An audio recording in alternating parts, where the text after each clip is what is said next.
Bismillahirrahmanirrahim. Assalamualaikum warahmatullahi wabarakatuh. Welcome back to my channel.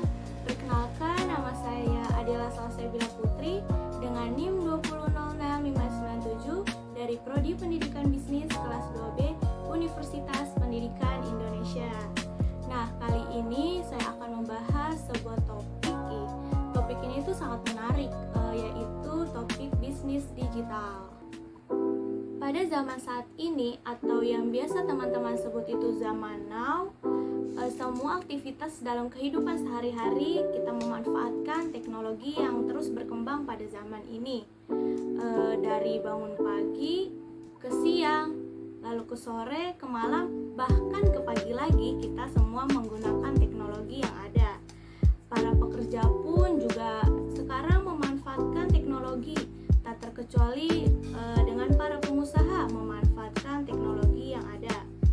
Para pengusaha itu memanfaatkan teknologi yang ada untuk meningkatkan usaha mereka yang ia miliki, misalkan untuk mempromosikan atau menawarkan produk yang ia miliki. Nah, pada kesempatan kali ini saya akan membahas apa itu bisnis digital. Nah, pertama-tama saya akan membahas apa itu digital. Digital berasal dari kata digitus dalam bahasa Yunani, artinya jari jemari. Nah, di sini saya akan memberikan sedikit pemahaman kepada teman-teman.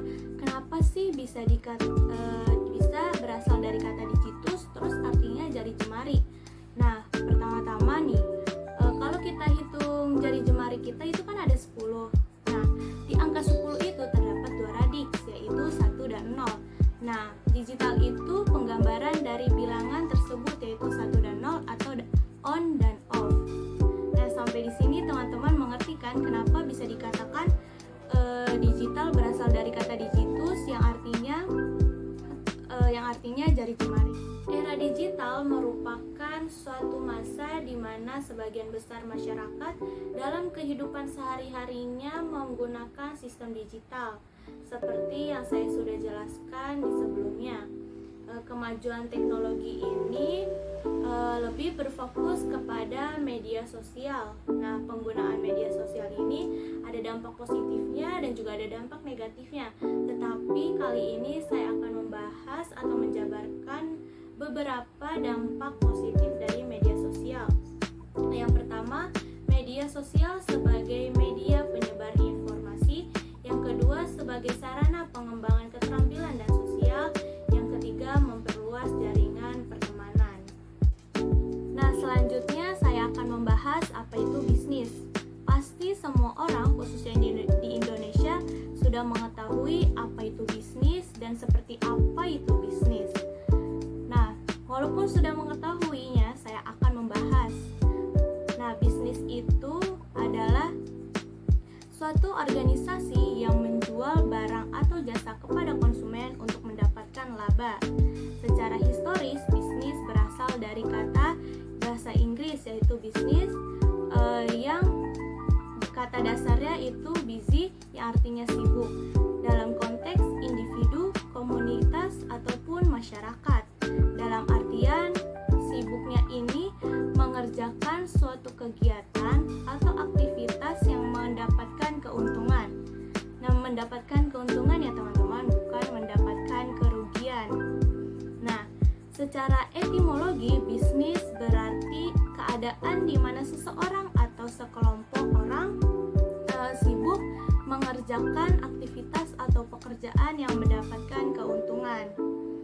Selain itu, terdapat ahli yang mengatakan, menurut ahli Alan Aufua. Nah, ia mengatakan bahwa bisnis adalah sekumpulan aktivitas yang dilakukan untuk menciptakan dengan cara mengembangkan dan mentransformasikan sumber daya yang ada menjadi barang atau jasa yang diinginkan konsumen. Jadi, pada intinya itu, bisnis itu segala kegiatan atau pekerjaan menjual barang atau jasa yang diinginkan konsumen. Kemudian si pelaku bisnisnya ini akan mendapatkan laba. Nah, selanjutnya saya akan membahas inti dari pembahasan kali ini, yaitu bisnis digital. Bisnis digital bisa disebut juga dengan digital bisnis, yaitu aktivitas promosi, baik itu untuk sebuah brand atau produk yang memanfaatkan media elektronik atau digital. Nah, bisnis digital saat ini adalah bisnis yang paling canggih, yang diperkirakan setiap tahun akan semakin meningkat, dan semakin lama semakin meningkat dengan tajam. Bisnis digital juga telah melihat pergeseran daya beli masyarakat.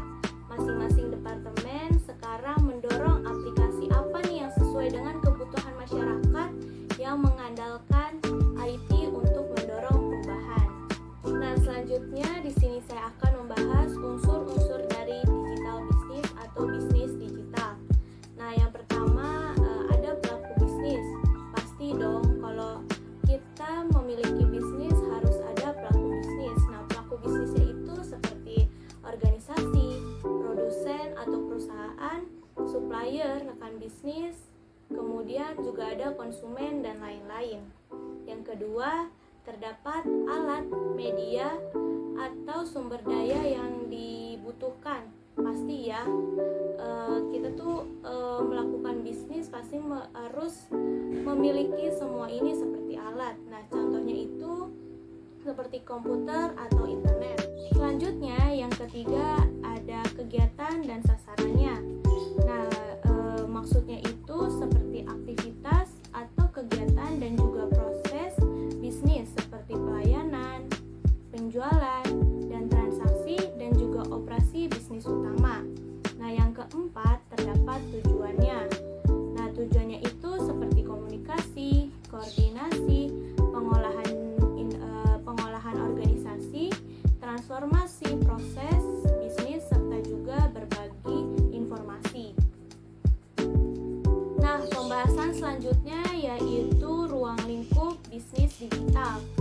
Nah, ruang lingkup bisnis digital itu terdapat 4 yang menggunakan prinsip 4W. Sebenarnya sebagian orang sudah mengetahui apa itu 4W, dan sebagian juga belum mengetahui apa sih itu 4W. Nah, di sini saya akan membahas satu persatu.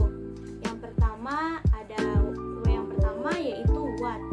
Nah, what ini artinya apa? Nah, penjelasannya seperti ini. Ternyata masih banyak orang yang mempertukarkan istilah e-commerce dengan e-business. Jadi e-commerce itu cakupannya hanya aktivitas transaksinya saja, tetapi kalau e-business itu cakupannya sangat luas, seperti termasuk di dalam aktivitasnya itu terdapat aktivitas relasi antara dua entiti perusahaan, aktivitas antara perusahaan dengan pelanggannya, terus kemudian kolaborasi antara perusahaan dengan para mitra bisnisnya, kemudian juga pertukaran informasi antara perusahaan dengan para pesaing utamanya, dan sebagai lainnya. W yang kedua yaitu who. Dalam bisnis digital ini terdapat beberapa pihak yang terlibat dalam proses bisnisnya, yang dimana pihak-pihak ini berkepentingan dalam ruang lingkup bisnis digital. Paling tidak terdapat 7 pihak-pihak yang terlibat dalam bisnis digital ini, yaitu ada agen, ada bisnis, ada consumer, ada device, ada employer, ada family, and ada government. Selanjutnya W yang ketiga itu where. Jika ditanya nih, di mana sih tempat untuk melakukan bisnis digital ini, pasti semuanya sudah mengetahui dong di mana dilakukannya bisnis digital ini. Jawabannya yaitu gampang disimpel, yaitu adalah di mana saja jika si pelaku bisnis ini memiliki perangkat yang mendukung untuk bisnis digital yang mereka miliki. Yang terakhir, yang keempat yaitu why. Pasti ada beberapa orang yang bertanya, kenapa sih harus melakukan bisnis digital ini? Nah, jawabannya adalah bisnis digital itu efektif dan menghemat biaya yang tinggi. Selain itu, ya ini peluang atau kesempatan perusahaan untuk meningkatkan pendapatannya secara langsung maupun tidak langsung. Kemudian, dengan ini juga perusahaan dapat mengetahui peluang atau celah bisnis baru yang dibutuhkan oleh masyarakat. Setelah membahas ruang lingkup bisnis digital, yang selanjutnya terdapat beberapa klasifikasi bisnis digital. Yang pertama yaitu business to business atau B2B. Semua partisipan di B2B ini adalah pebisnis dan atau organisasi lainnya. Yang kedua, business to consumer, yaitu B2C, meliputi transaksi eceran dari suatu produk dan jasa dari pebisnis ke pembeli individu. Yang ketiga, business to consumer B2B2C. Tipe bisnis ini menyediakan produk dan jasa untuk klien bisnis. Yang keempat, consumer to business atau C2B, yang meliputi individu yang menggunakan internet untuk menjual produk dan jasa kepada organisasi, seperti layaknya seorang individu mencari penjual untuk menawarkan produk atau jasanya seperti yang mereka inginkan. Yang kelima, consumer to consumer atau C2C. Dalam kategori ini, konsumen yang satu akan menjual langsung kepada konsumen yang lain dalam klasifikasi online.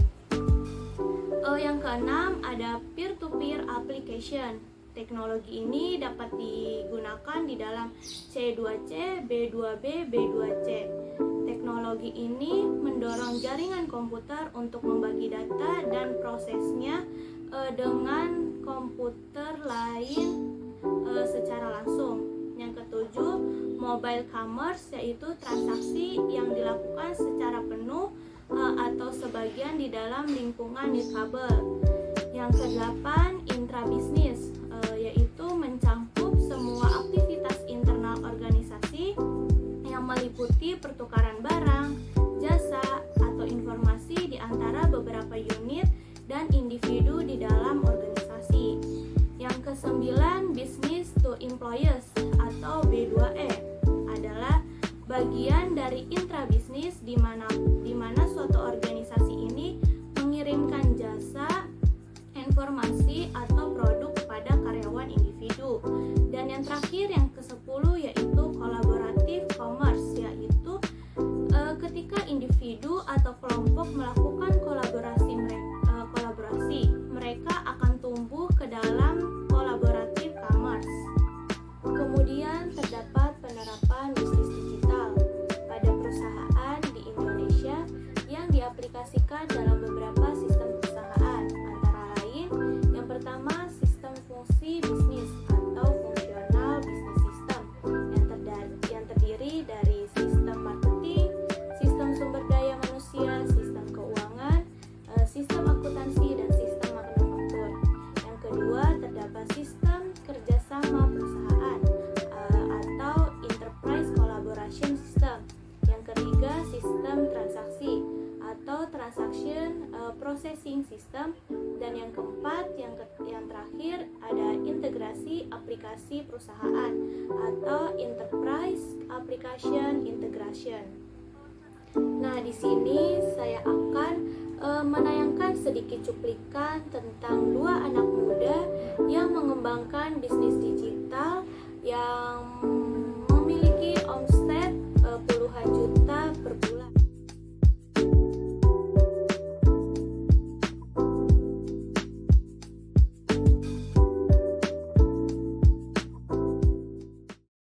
Indonesia untuk dimanfaatkan oleh generasi muda di bisnis digital ini besar sekali.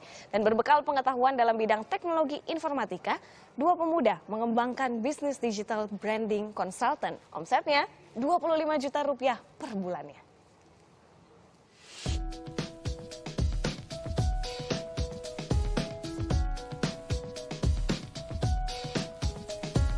Inilah Laksamana Mustika dan Samuel Theodorus, dua jutawan muda. Berawal dari pertemanan di kampus, mereka sepakat mengelola bisnis digital branding consultant. Bermodal laptop masing-masing, dua mahasiswa jurusan Teknologi Informatika BINUS Alam Sutera Tangerang mulai mendirikan Elven Digital pada September 2014. Mereka memulai usaha setahap demi setahap. 6 bulan kemudian, Laksa dan Samuel akhirnya memiliki kantor dan merekrut karyawan. Kini mereka menjalankan perusahaan dibantu 15 karyawannya. Ada yang bertugas membuat desain logo, mengelola website, membuat multimedia, hingga melakukan pemasaran. Mereka pun memperluas usaha rumah produksi untuk membuat foto dan video. Nilai kontrak yang mereka tawarkan mulai dari 1 juta rupiah per item. Hasilnya, mereka bisa meraup omzet rata-rata 25 juta rupiah per bulan. Usahanya menyasar beragam klien, mulai dari UMKM hingga perusahaan besar. Hasilnya, berbagai bentuk media promosi dan pemasaran seperti ini. Salah satu usaha UMKM yang menggunakan jasa mereka adalah ayam goreng Suharti Serpong. Imbasnya, omzet usaha kuliner keluarga ini meningkat 300%. Siapa yang nggak pakai social media, Instagram, Facebook, semua gitu. Dan dari situ lebih masuk akal juga buat saya untuk masukin ke sana gitu. Karena kalau untuk dari koran atau segala macam, target yang saya kejar itu kan lebih agak-agak yang lebih muda daripada yang customer kita sekarang. Jarang yang baca koran gitu, lebih baca ke digital media. Laksa dan Samuel membuktikan, dengan niat, keahlian, perencanaan, strategi, dan kreativitas, anak muda juga bisa jadi jutawan.